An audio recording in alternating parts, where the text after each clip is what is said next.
Our topic tonight is cultural and gender differences, and with me is Zalfa Hamedaldean. Hi Zalfa. Hello. Thanks for being here. Thank you. So you're somebody with experience of two different cultures. Tell us a bit about your background, if you would. Sure. I was born in the U.S., spent my first 5 years living in the U.S., moved to Saudi, and lived there for 12 years. So I went to elementary, middle school, and part of high school in Saudi. And then when I was 17, we came back to the U.S., and I ended up graduating high school from here, college, did my master's, and worked for a few years. And now, actually, I moved back to Saudi, and I've been there for a year. What impact do you think having exposure to two different cultures has had on you personally?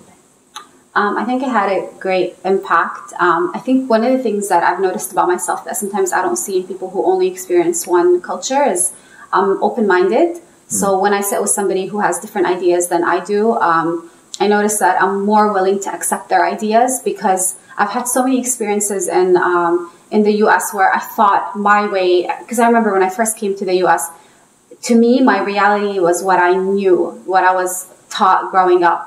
So when I talk to other people and they have a different point of view, I would get so defensive and I try to defend my ideas and defend my way of looking at a situation. But then after having a lot of these experiences, eventually I started noticing that, oh, you know, there's other ways of doing things, and there's other ways of looking at things. And it's okay, just because someone is right doesn't mean I have to be wrong. It's not either or. Right. We can all have different ways of looking at things, and it's okay. So it definitely made me more open-minded, and I noticed that also in the workplace where, you know, if I'm working with a team, I'm not as attached to my ideas as I see other people sometimes. I'm okay. I'm willing to listen to other people and consider different ideas or different ways of looking at a problem and solving it. Reminds me, you were talking a bit earlier about conflict resolution and your experience. You did some study around conflict resolution. Yes, I actually took an elective course when I was in grad school.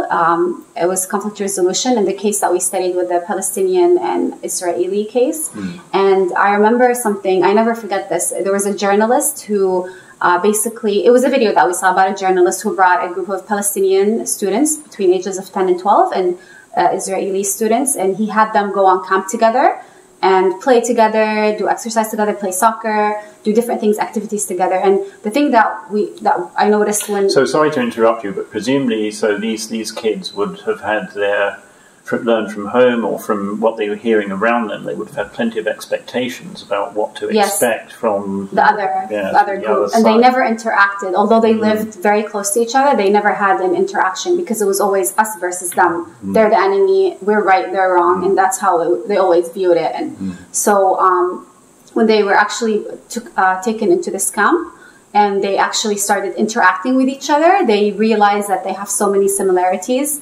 Like, for example, a boy was saying, oh, I was so surprised to see that this guy, we like the same things, and we played soccer, and we got along, and he has a sister just like me who annoys him and bothers him. And so it was, for me, I thought, wow, because I see people who maybe, you know, Americans who have certain ideas about, you know, Middle Eastern people, or Middle Eastern people who have certain ideas about Americans, and they think, they think that's it, like this is how it is, and they feel like it's hard for me to be friends with someone. I mean, I used to be that way. I thought it would be really hard for me to be friends with an American.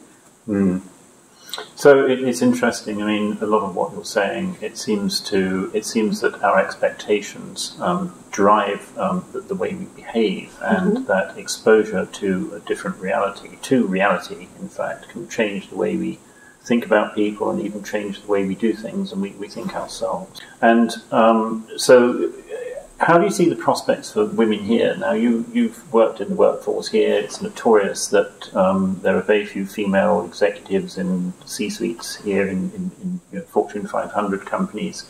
It sounds like the future may be brighter for women as a group in Saudi.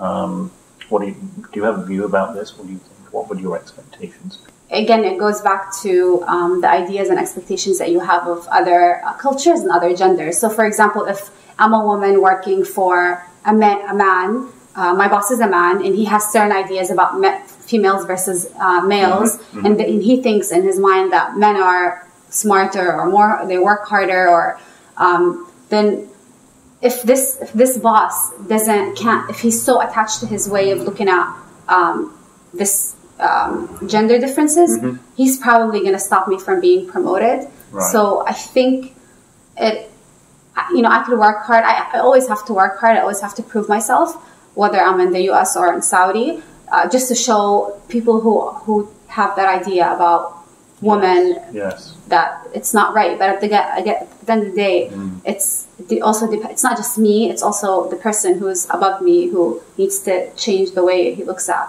And maybe by being exposed to you, then his expectations may change, we hope. Yes. For the better. Yes, and I think that's what's happening in Saudi. Like, men are working women, and they're like, "Wow, look at them! Like, they're actually doing really well." And actually, I've heard a couple of them say it's better to hire women because they're more loyal and they work harder, and it's as opposed to men. So that's a super note on which to end, I think. Thanks so much. Thank you.